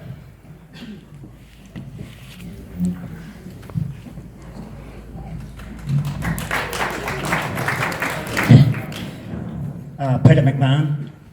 I've been in Lochsport for 45 years, actually family built the hall here. First I'd like to thank Jane Garrett. She was in Mapra before Sunday morning, daylight, before anyone was even up. Last Sunday morning when the fires flared up and she's going to Underbucken. Keep looking at the evacuation process in Malakuta. And I think the point's missing here. People want assurance, and as the Mayor said before, we have to protect what we've got and businesses in town. And I've been working with Shay for many months, which Destinates Gippsland has taken on. And that's a bike trail, off-road bike trail. It's now extended from Queensland to Adelaide, right through Gippsland, connecting up all the rail trails. I've got 1930 railway maps here. And this is exactly the same. Going down from the coast, there's walking tracks from the Malakuta right to Phillip Island. This one, we're here from Lake Sentence to Yarra, to Tungalong Trail, the Indigenous Trail. Now, Destination Gippsland's taken all these on. But what I'm Shay, to go back to Jane Garrett, Minister, to say what I've drawn up to make them fire escapes where vehicles can travel on. In Lochsport, in Malakuta, the evacuation process is air, water and land. Lochsport, air, you've got the oval for the helicopters been using. We've got a light plane strip back of Davis Street, it's been forgotten about. I suggest that strip to be put in another section, relocated. We've got was that land, if that back road there with the trail, that could be an escape route, which it used to be, but then it was closed because it was private land. But the plans put there to... Sorry. Right. Destination Gippsland, they've got these drawn up to go right through to Yarram, which can go right down there,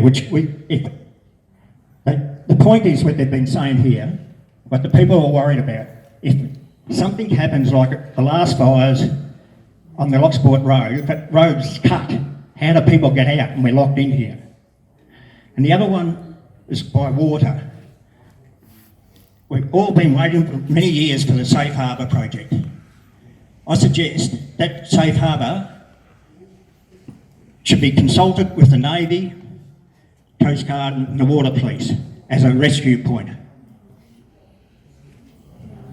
And I think if Shay could take these back to Minister Garrett, if all these things proposed, tourism things, be put together as a fire exit park. Thanks, Peter. You've raised a lot of very important things in that. Thank you, just behind you. Yes, mate. My name's Chris. I come from Wallaby Street.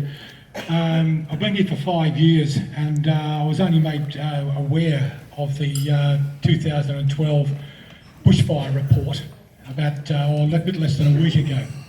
That was 2012, 8 years ago. 8 freaking years. What has been done, and I'm assuming nothing has been done from that report, and what gives us any confidence that anything is going to change and that anything's going to come out of this meeting that is going to make us feel safer in this community? Okay, well, I'm grateful that that's the second question on the same issue, and one of the obligations we will have together, I hope, is to take them on board. And then we have the challenge of going back, as I mentioned before. There's several tiers of government, lots of departments overarching responsible. We have a big job to put a clear question to these guys, and I'm sure they're going to respond. If they weren't interested, they wouldn't be. If they weren't interested, I don't think they would be here today, and I'm extremely happy that they are. If there's a lady waiting here, Ren, can we please? Good afternoon, ladies and gentlemen. I've been a resident of Lochsport since 1970. There's a few things that have happened in the town, and we've got some new infrastructure in town, which is our sewer plant on the edge of town. If the fire got to that, we would lose the sewer plant. Everybody in Lochsport will have to move out. And I suggest if we're going to create, as Colin asked, some fire breaks, the fire break should be to protect the sewer plant at that end of town, the national park at the other end of town. We have numerous artesian bores in this town. The caravan park's supplied by water. The sewer system is supplied by artesian water. Why can't we have an artesian bore in both fire breaks with fire main run, so that we increase, instead of having 2 fire trucks in town, we have a defendable spot that you could be using fire hoses to keep the actual flames from getting to our town. We stop it before it gets. Thank you, Lee. A good point. Ren, I'm anxious to acknowledge the lady who's been waiting since the beginning and pay her the respects of having the mic. I've given up. Thank you. Rosalind Steele, the chairman of the Lochsport Foreshore Committee. Just a couple of words of clarification. The Lake Street area of the foreshore is a council or shire responsibility entirely. The Foreshore Committee have the responsibility from the marina towards the national park. And can I point out that the concept of what represents clearing or what needs fire breaks does vary between the public, and certainly from our point of view with our dealings with Gallup, and people often take the clearing into their own hands. Whether that be good or bad, I make no judgment, but it is a really increasing problem, as you've been telling us today. Certainly, if you're live in the area between the marina and along the foreshore and the National Park Road, you do have a considerable amount of bush in some areas to get through if you want to get to the water. And as we've realised in the last half hour, there's been a lot of discussion about what to do if the road is closed. It's all very well to have your fire plan. Sometimes fires come on days that are not extreme fire danger, and that is also a problem. If we get caught in the town and our fire plan was to leave and we can't leave, then we are at jeopardy, I think.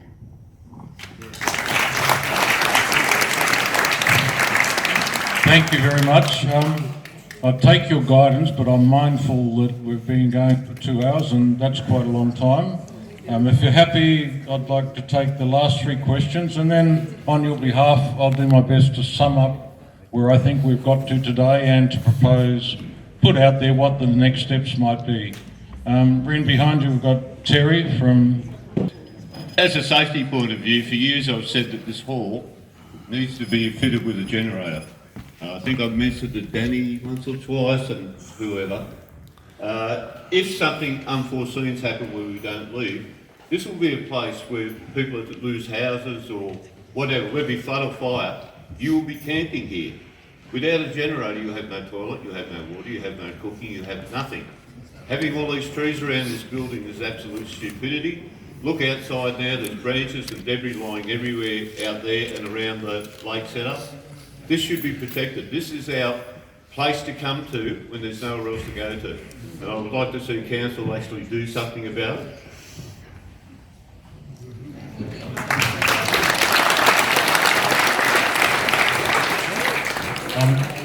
Terry, I'm sure our Mayor Allen and Sharon have taken that point on board. Ren, down the front here, please.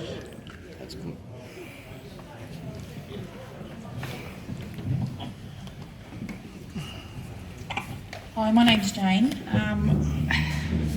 I'm going to take into consideration what everybody said, and yes, we do need to do what everybody has actually said, but we also do need to take responsibility for our own safety. Okay, so you do need to have a plan.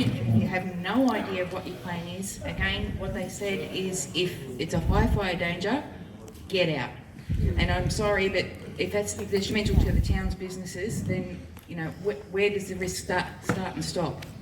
So that's basically what the message is. If we have a high fire danger, get your feet and get out. You don't rely on getting on your boat, because we all know if that's choppy, you can't get your boat out. And if you try and walk into that water while it's choppy, you're going to get knocked over, and if you're frail, you're going to drown. So have a think about what your plan is to be, because if you hesitate, you could lose your lives. Thank you. Ren, one here, and then we'll take the last Peter.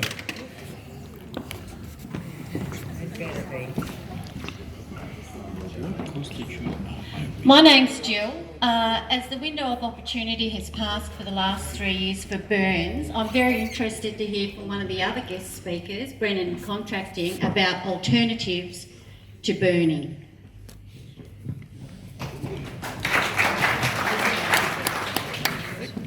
Thank you, Mick, you're on.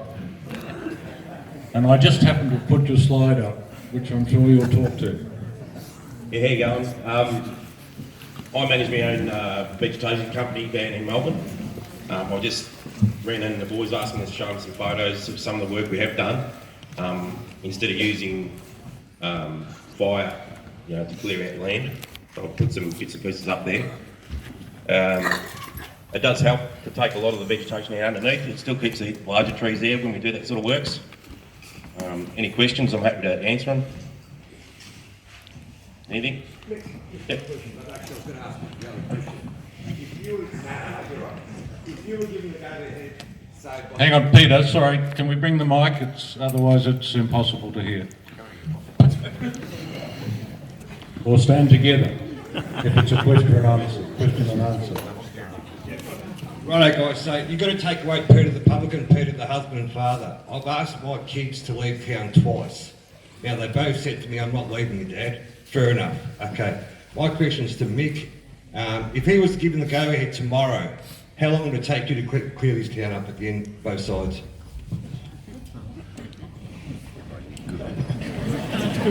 That's a big one. Yeah, I'll look at, if you wanted to go from the town out to the, say, the Longford turn off and depending on how far you wanted to go in, I'm suggesting about a month, so I'll give you an idea, but it depends on how far you want to go in. Do you want a 30 metre break, do you want a 50 metre break, or whatever, both sides? So, yeah. But there's other contractors too that can come in and help out and get the work done. If you want to do that sort of process, that's what you look at. How long to do a break from the town to the sewer thing? Right across, like... all the way through, sorry? Yeah, up the side of the road, yep. Between Lake Reed. Say 30 metre break or something like that. I'd have to look at some of the vegetation. I actually had a bit of a look over the last week. As you know, there has been areas there that have been burnt, like 3 years ago, I think you said. Up further, is that right? 5 years? Yeah. So there is other areas there that are very heavy vegetation, so there's a lot of big stuff in there. With the bigger stuff, you can always just mulch around it and try and get it down and leave the larger wood, for animals and things like that. So depending on that, if we had a management plan, I'd definitely have a look with you and sort of come up with a bit of a deal. That's not a problem, give you an idea for sure. So to look at that, I'd say a couple of weeks.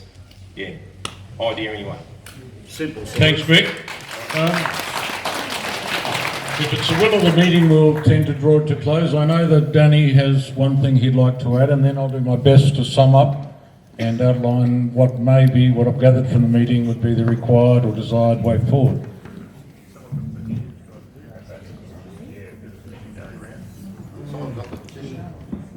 It's going along.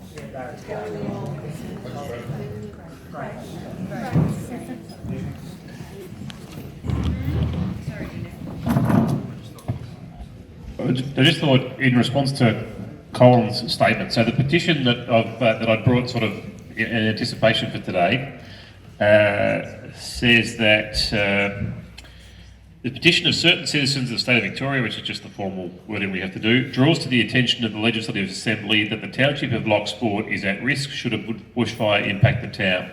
Residents are concerned that surrounding national park and roadside areas are not clear of fire hazards. The petitioners therefore request that the Legislative Assembly calls on the state government to urgently undertake works to reduce fire risk on Crown land in and around the town and along the single access road into and out of Lochsport. Now that's fairly general, but it's probably similar to what you said, Cole. You're happy with that? Righto, so that's the petition that many people have already signed. I hope I've brought enough pages. Yeah, there's a few more, there's quite a few more pages here.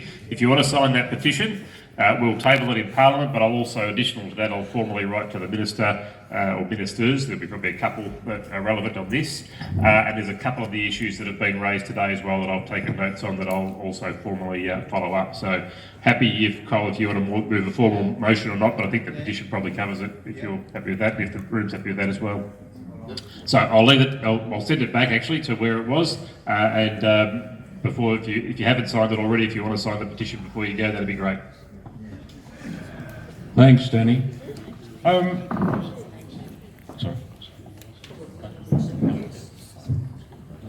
Alan, do you want to? Right.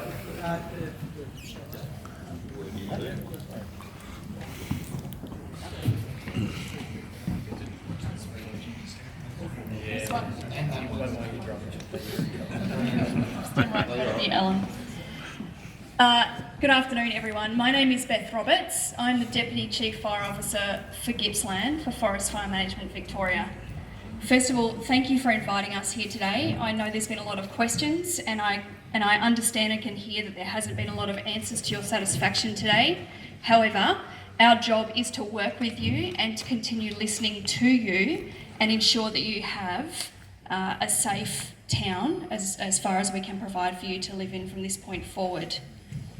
What I do want to say though is that as Gippslanders, and we're all members of Gippsland as well, I cannot understate the scale of what we're looking at now with bushfires.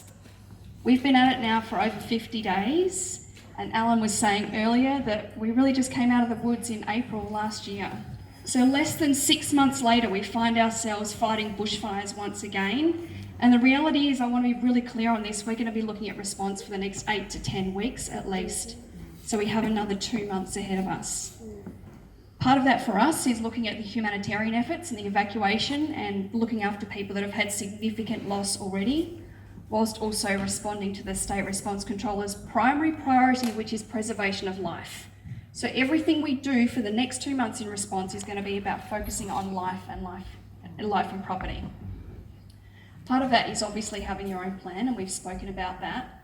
But I just want to be really clear that as Gippslanders, we can see now that the summer times are going to be very, very different. Bushfire is not like it was before, even under mild conditions. And somebody was speaking about it earlier. We're seeing bushfires take runs that we haven't seen in a long time. So the world's changing. Our science has to change with it. Our predictive systems have to change with it. And that's why you'll be seeing some really significant messaging this season. If you have the emergency app, you will be seeing that we're very, very strong on messaging and sending you out advice messaging very early. I know many people in this room will have the app. How many people are getting annoyed with the number of times it dings? Yep. But we're doing this for a very important reason, because we can't always protect townships. We can't always protect homes. And you know more than anyone the volatility of some of the landscape in which you're living in. That's why advice messaging is going out much earlier than it ever did, and is very pointed in saying, if you want to leave, now is your last opportunity. When it gets to watch and act an emergency, that is too late. So whilst it will take us a little while to deliver everything you want us to deliver and protect your township, along with everybody else in Victoria, my advice to you is that that is your primary source of information. And unfortunately, as the battle we all have to have with our own homes, leaving early is your only option many of those times. So we'll be here to answer questions for you a little bit later on. I haven't asked my colleagues, but we're all in the same car, so we're staying for a little while to answer your questions. Absolutely hear everything you've said today, and we'll continue to work with you moving forward. So please do come and ask us. Thanks, Craig. I just want to say a quick closing message. My first is the acknowledgement of the guys at the other end of this table. The fact that they're here today is a testament to their commitment. Quite simply, I'm not sure how any of you guys are still awake.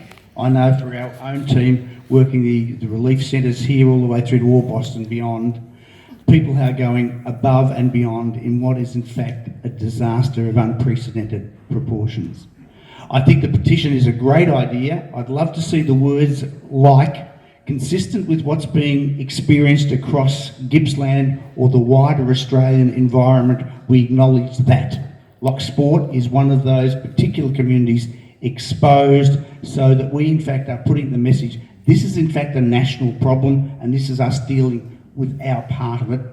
And I made the point earlier that this is about safety, and saving human life has been paramount. The messaging coming out of emergency services from the Premier's efforts all the way down has in fact left Victoria a safer place this time around, and we're very fortunate for that. And I think the messaging about us all being responsible, the stuff is accessible, it's there on our website, linked to the CFA from the fire shed. If you're not across it, get yourself across it. And the message Beth is making is that we all ultimately end up being responsible for ourselves. And these guys have done an amazing effort over this particularly horrific fire season which we're experiencing and will continue to experience. So we need to heed those messages that, you know, in the words of the carpenters, we've only just begun, and we've got a fire season ahead of us. Let's be safe, but let's not destroy the product simultaneously. That's really important. Safety is paramount, but a non-viable Loch Sport that's safe is not as good as a viable one. So let's make sure that we protect it, protect the brand, protect the image, understand what's going on, and in fact react appropriately and knock off the scaremongering where we can. That's it from me. Cheers. 100%. Thank you, everybody. There's been a huge amount of interest, and it's just wonderful to see that we're so concerned about possibility, understanding the issues, then working up the stream to get some solutions delivered. When it comes to Loch Sport, I think I could summarise on your behalf that when we think about the threat to our town, it seems to me to be all around access, one road in, one road out, visibility, cigarettes not getting thrown out into the bush on the side of the track, clearing the road, making it as viable as possible. In tandem with that, the next issue, the next major threat is power. If we lose power, we face a third threat is loss of water. So I'm not sure whether you agree, but I think we should be putting those three threats to the town up the top of the list. And our next obligation together, and as a town, I hope we can get our act together and do it. Write up a list of outcomes. If these are the threats we agree, then what are the several solutions, like I've heard about a few load reduction burns. We've touched for the first time probably on mulching. We've talked about land clearing. We've talked about clearing the access tracks. And the fry breaks. So there's a number of tactics, a number of actions that are possible. I, on your behalf, am extremely grateful that we've, as Alan's just said, had the attention at a time of great stress, and there's far greater need, frankly, in the rest of Gippsland right at the moment, but these guys are here with us, and I'd like us all to thank them.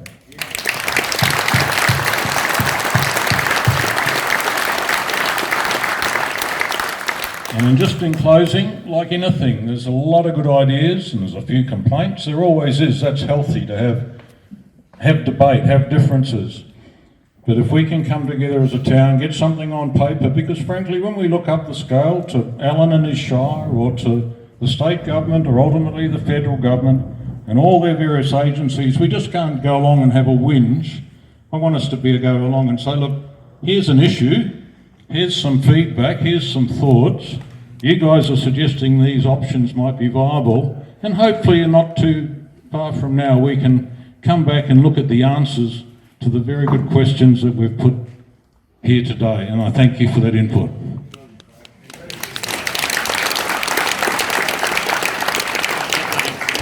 Finally, Danny has just reminded me that the petition, he will make sure that it's available in businesses and outlets around the town and down the coast, so thank you for that, Danny. And unless there's Craig. This petition says, right, this is going to take months. Hang on, I will get one too. This is going to take months to work out. So we're not getting Mick to do something earlier? Hang on.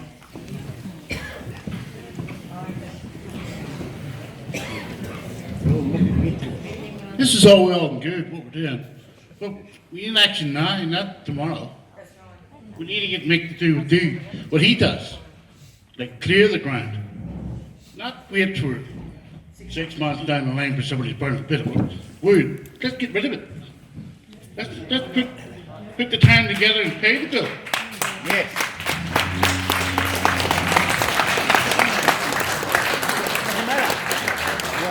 Craig, I thank you, and it's a sentiment that most of us in the room share. Our challenge now is to find out how we're able to do that.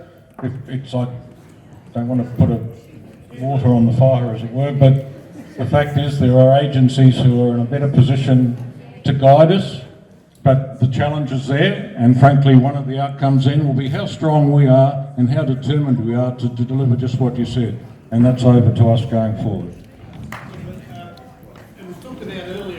Sorry, can you just pause so we get a mic too?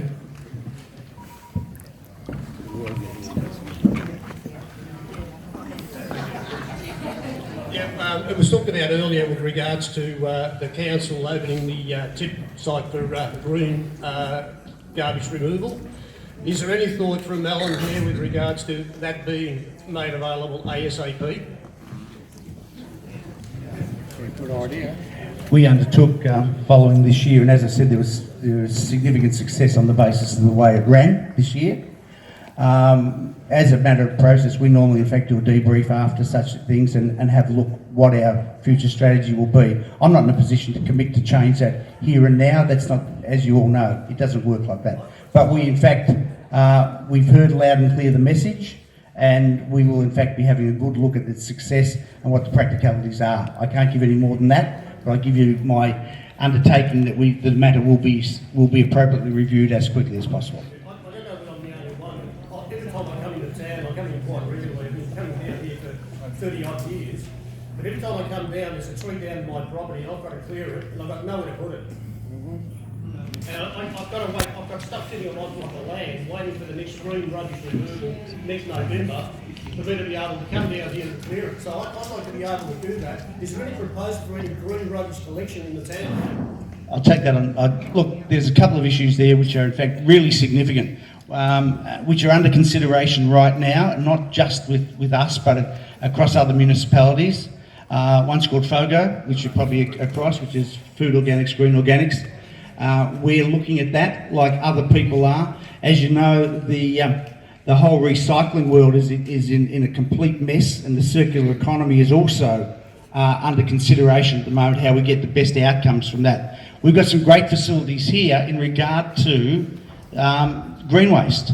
The soil and organic recycling facility at Dutson is in fact world class, and we are doing things in Wellington where we too are punching above our weight.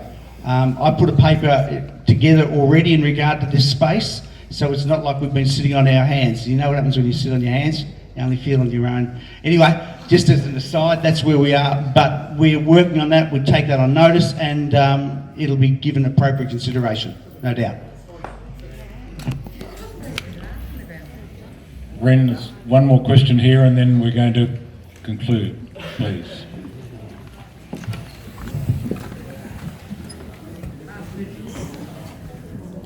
My name's Ray, and I agree with a lot of what people have said here. I see a lot of smoke, I see a lot of mirrors, I see a lot of hiding behind red tape. I know a lot of these tracks around this town have not been maintained as parks claims, and if we're not going to do backburns, then really, what it boils down here and now, we're in the middle of a critical bushfire season. We need to make fire breaks now. So mulching's not the option. Get a bulldozer in and push it. That's what we need to do here and now. Because basically, if we have a fire at either end of town or to the side, there is nowhere to go. And that's the short and tall of it. Because it's not going to be like Malakuta where you get a fly in a chopper over top or go out to the water. That's not going to be an option. Everybody is going to be barbecue. And everybody in this town knows I do a lot of photography. Parks also know it too. I know the park better than what parks do. And I'm telling you, there is no maintenance on those tracks. I'm always complaining about trees over them. I'm always complaining about the bracken all the way around. And that is the same on every track around this town, everywhere, right down to Seacombe. And I go down all of these tracks at least 3 times a week. So I'm telling you, all these great plans that you do and so forth is a load of BS. And I have about 200 videos alone in just under a 3-year period to prove it. Thanks, Roy.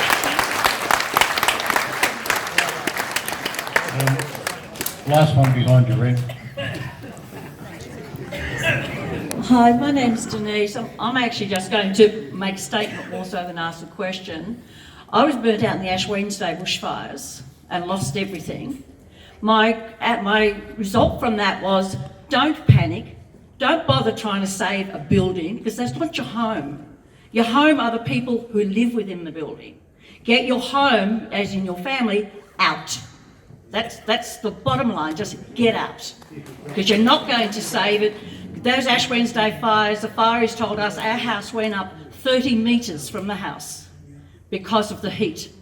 That's what caused our house to go. So just get out. It's not worth it. It's really not worth it. Thank you, Denise. Look, I'm mindful that we could go. Tarek, you will be the definite last, please. And to make sure that is the case, would you come up the front so we can all see you?